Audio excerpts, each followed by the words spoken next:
Welcome, everyone. I am really glad you're joining us today.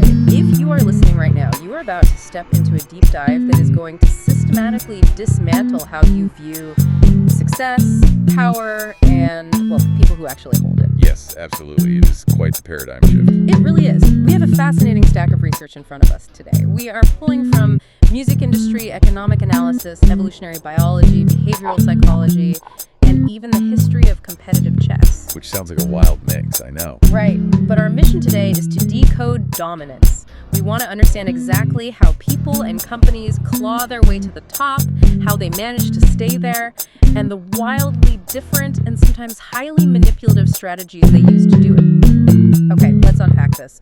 Why is it that the internet, which was, supposed to democratize everything and give power back to you and me, feels like it is entirely controlled by just a few massive gatekeepers? And on a more personal level, why do we sometimes absolutely hate it when the people at the top try to reach down and help us? Yes, that is the core mystery here. It is a paradox that touches almost every aspect of our lives.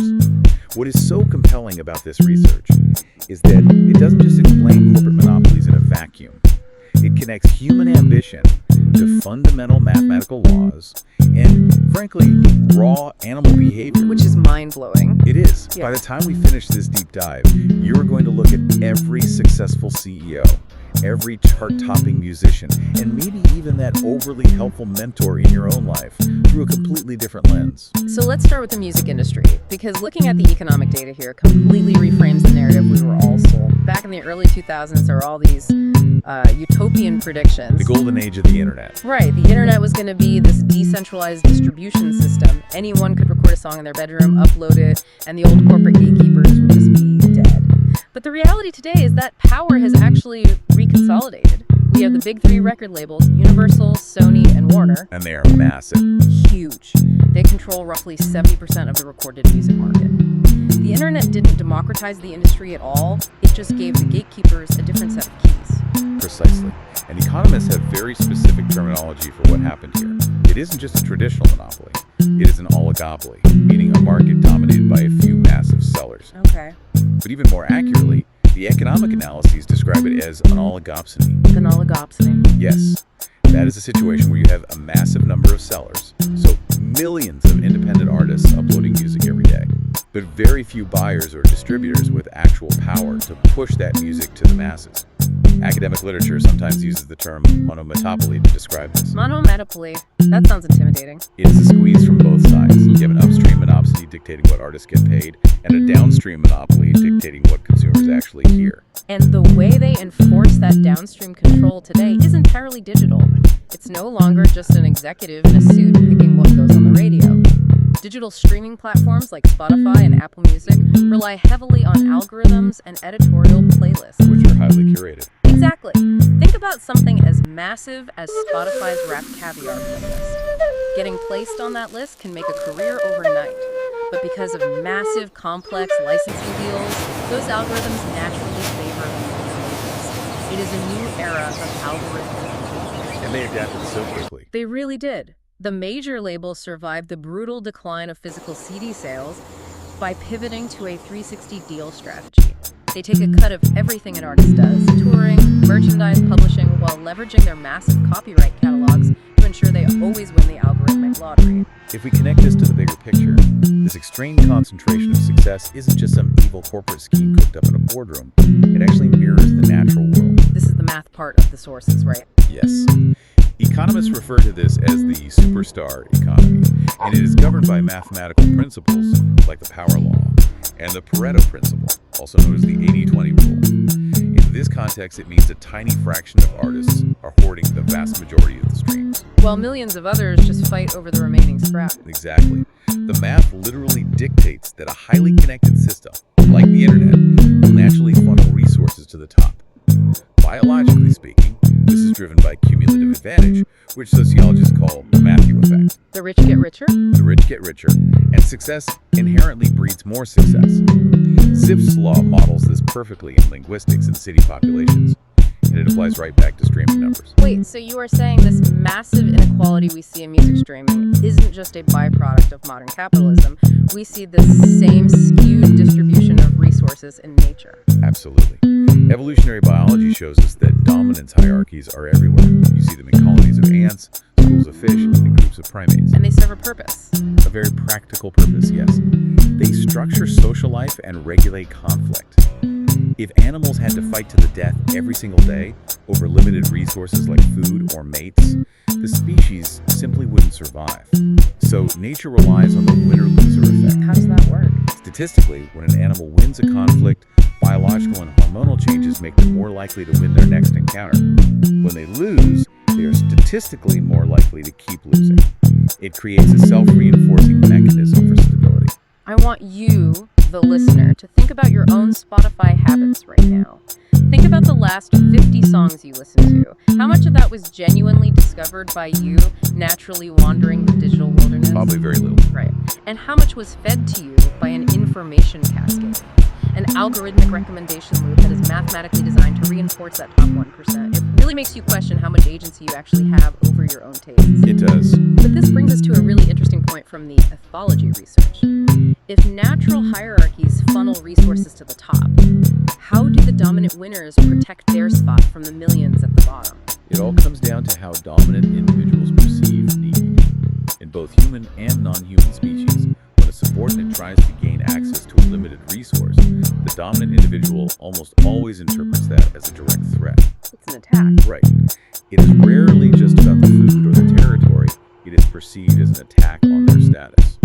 The behavioral studies on this are fascinating. Take dogs, for example. People often label resource guarding, like a dog growling over a bone, as dominance. But behaviorists show it's really driven by the dog's perceived right to feel safe and secure its resources. Yes, and the primate studies mirror this.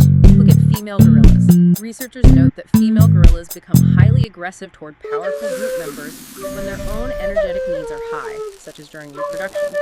They simply need more calories to survive. But the dominant gorillas read that biological need as an act of aggression in the hierarchy. Exactly. And in humans, this aligns perfectly with conflict theory. Sociologically, when a lower status group tries to gain resources just to survive, the upper group inherently views that upward mobility as a challenge to their dominance. And humans have developed very specific ways to achieve and maintain that top position. The psychology literature lays out two primary paths. The first is coercive dominance. The might makes right approach. Exactly. It is achieved through fear, intimidation, and raw power. Psychologists note that it is driven by a personalized power motive. These individuals want power simply to satisfy their own ego and impose their will. And they score pretty high on some dark traits, don't they? Unsurprisingly, yes. They often score high in the dark triad traits. That is narcissism, Machiavellianism, and psychopathy. Coercive dominance rank is never freely given, it's seized. And it's worth noting that even behaviors that look affectionate fit into this. Like love bombing fits neatly into this category. It isn't genuine care, it's a manipulative control tactic designed to create dependency. Right, it's taking power by force, whether physical or emotional. But the second path is the complete opposite, prestige-based dominance. Which sounds much nicer. It is entirely pro-social. It is based on actual skills, knowledge, and altruism. It is driven by a socialized power motive, where the goal is genuinely to help the group succeed. In this scenario, the rank isn't seized at all. It is freely conferred by the group because they respect the person and value their contributions. But here's where it gets really interesting. There is a third type of person who blends these two strategies together to create something incredibly effective and, frankly, a bit unsettling. The research calls them the bistrategic controller, or the proactive pro-socialite. These individuals are incredibly complex from a psychological perspective. Bistrategic controllers use what researchers call tactical altruism or Machiavellian warmth. Machiavellian warmth is such a great phrase. It perfectly describes it. They engage in highly visible pro-social behavior, they help the group, they mentor subordinates, they build alliances, but it is entirely agentic. It is a calculated means to an end. They're doing good strictly to build a coalition and maintain their resource control. Let me play devil's advocate for a second. If someone is being nice to me, mentoring me, and giving me resources I need to succeed, why should I care if they have an ulterior motive? I mean, isn't help still help? That is the exact trap they rely on. The research shows that grandiose narcissism is uniquely correlated with this specific kind of prestige striving. They desperately want to be seen as the ultimate benefactor, the generous king. But behind closed doors? Behind closed doors, they view the people they are helping merely as useful pawns. They aren't helping you to make you independent. They are helping you to ensure you remain dependent on their generosity. Which perfectly sets up this concept of strategic Red Queen competition. In evolutionary biology, the Red Queen effect means you have to constantly run just to stay in the same place. In the business world, this happens when a dominant player actively helps their competition improve. Which seems counterintuitive at first. Totally. They might be completely transparent about their winning strategy, basically handing over their playbook. They intentionally destroy their own competitive advantage, forcing themselves to innovate faster to avoid falling into a competency trap. They essentially make the game harder for themselves so they don't get lazy. What's fascinating here is the psychological fallout of that strategy on the person receiving the help. Psychologists call it the altruism trap, or hostile altruism. It's not altruism. Yes. When a dominant player reaches down and helps a subordinate, it feels amazing for them. They satisfy two powerful neural systems simultaneously. They get the dopamine hit of winning and being in control, paired with the oxytocin release of pro-social connection. So they feel great. But what about the receiver? For the receiver, it is a completely different story. It creates intense, malicious envy. Yes, the receiver gets the resource they need to survive, but they incur a permanent status debt. They are trapped in a gilded cage of gratitude. The ultimate real-world example of this played out in 1997 between Apple and Microsoft. Let's paint the picture here. Apple was weeks away from absolute bankruptcy. The company was bleeding money and morale was non-existent. Dire. Then the 1997 Macworld Expo happens, Steve Jobs is on stage, and he has to announce a partnership. Suddenly, Bill Gates, the dominant winner of the tech world, the guy who had spent years crushing Apple, appears looming on a massive screen via satellite. Just towering over the stage. Microsoft swoops in, invests $150 million into Apple, and commits to building Mac software. Bill Gates literally saved Steve Jobs, and the crowd of Apple loyalists absolutely booed Gates while he was on screen. It's a striking visual, and the underlying motives were pure by strategic control. Why did Gates do it? At the time, Microsoft was facing immense pressure from antitrust regulators who wanted to break up his monopoly. So he needed them. By keeping Apple alive, Gates proved to the government that he wasn't the only game in town. He needed a competitor to survive, to protect his own empire. Meanwhile, Steve Jobs had to stand on that stage, swallow his pride, and tell his own booing fans that Microsoft didn't have to lose for Apple to win. He must have been agonizing for Jobs. He essentially had to admit, we only survive because our biggest enemy allows it. Exactly. And for years afterward, Microsoft used this bailout as a reputational shield. Business strategists call this the architect excuse. Microsoft loyalists could always deflect criticism by saying, Apple only exists today because we saved them. The ultimate co-opetition power move. It was. But from a psychological standpoint, it only fueled Apple's long-term resentment. The receiver of hostile altruism never forgets the humiliation of being saved by their rival. It lit a fire under Apple that eventually led to the iPhone and their massive resurgence.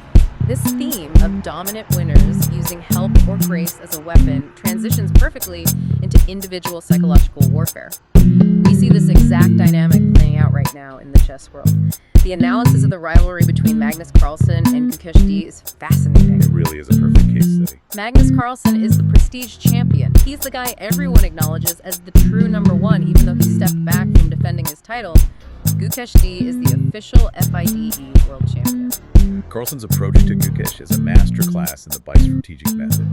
Before they play in faster formats, Carlsen will often subtly downplay Gukesh, labeling him as a presumably weaker player in that specific style that lowers expectations. But afterward, especially if Gukesh performs exceptionally well or pushes Carlsen to the brink, Carlsen pivots to what observers call rare praise. He highlights Gukesh's incredible work ethic and calculation skills. Into a casual observer, that just looks like good sportsmanship. But the analysis points out that this praise is actually a tool called strategic transparency. Exactly.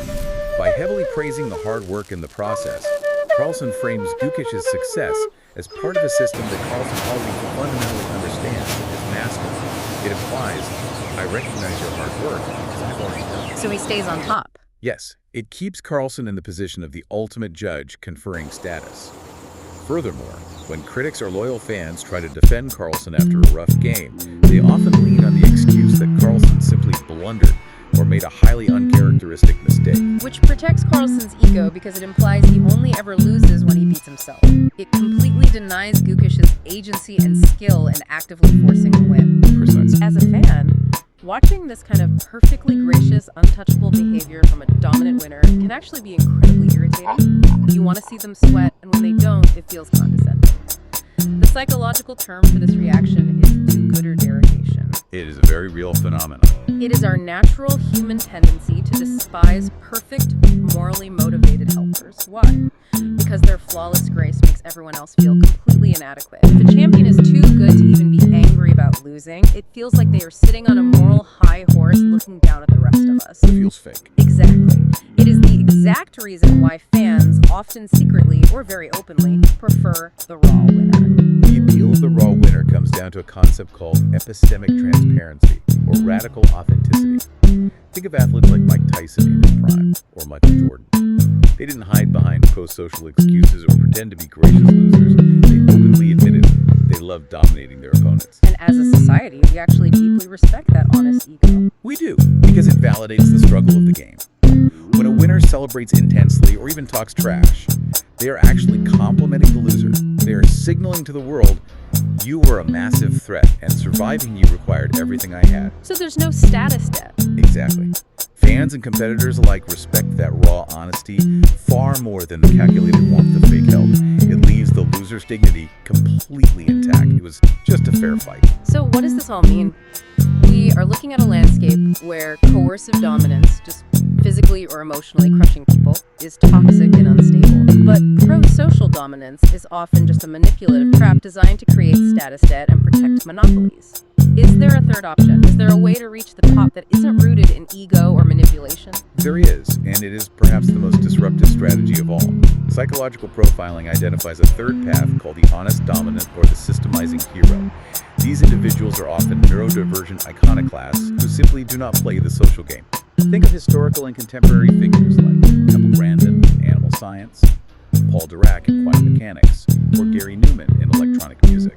Simon Baron-Cohen's empathizing systemizing theory, the ES theory, explains the mechanics of this beautifully.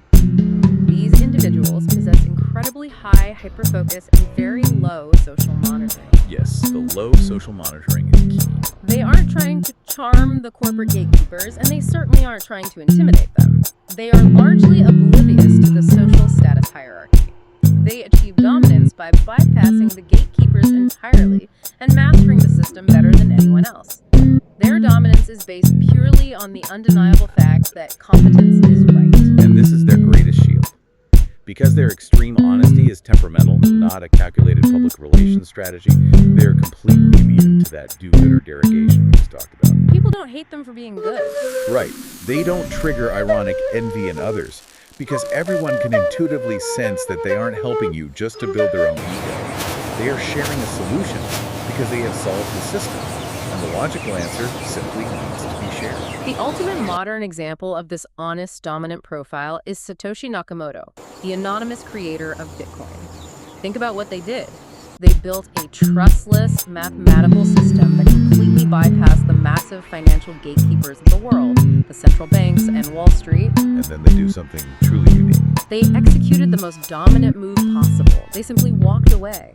By disappearing and leaving the code to the world, Satoshi proved they had zero ego need for worship, status, or control. They just wanted the system to exist and function. Operating this way is an incredible advantage. The lack of social monitoring provides what cognitive scientists call cognitive ease. Instead of wasting immense brain power worrying about office politics, public relations, or managing alliances, these systemizers allocate 100% of their mental bandwidth to solving the actual problem. But it's crucial to note that it isn't a superpower without a cost. The research brings up the double empathy problem. Because these systemizing heroes are so deeply focused on the logic of the work and so oblivious to social maneuvering, they can completely miss the sabotage coming their way from envious gatekeepers. That is the danger. They assume everyone else is playing a logical game of merit, completely unaware that the people around them are playing a ruthless game of status. They often don't see the knife in the back until it is already there. That is the tragic vulnerability of pure competence.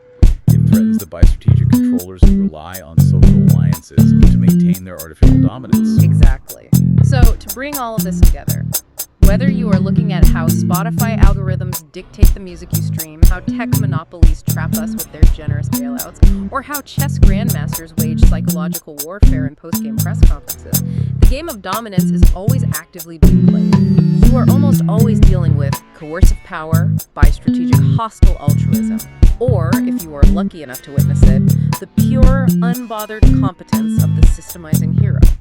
It fundamentally reframes how you look at leadership and innovation.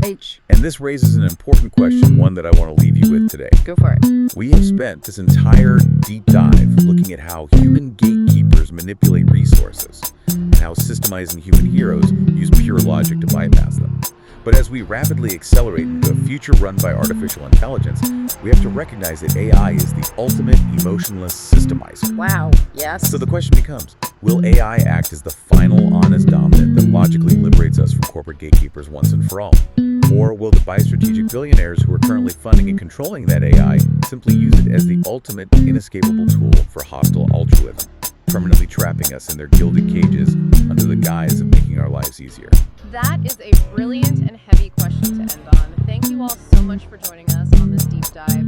Keep questioning the systems around you. Keep a very close eye on those overly helpful gatekeepers.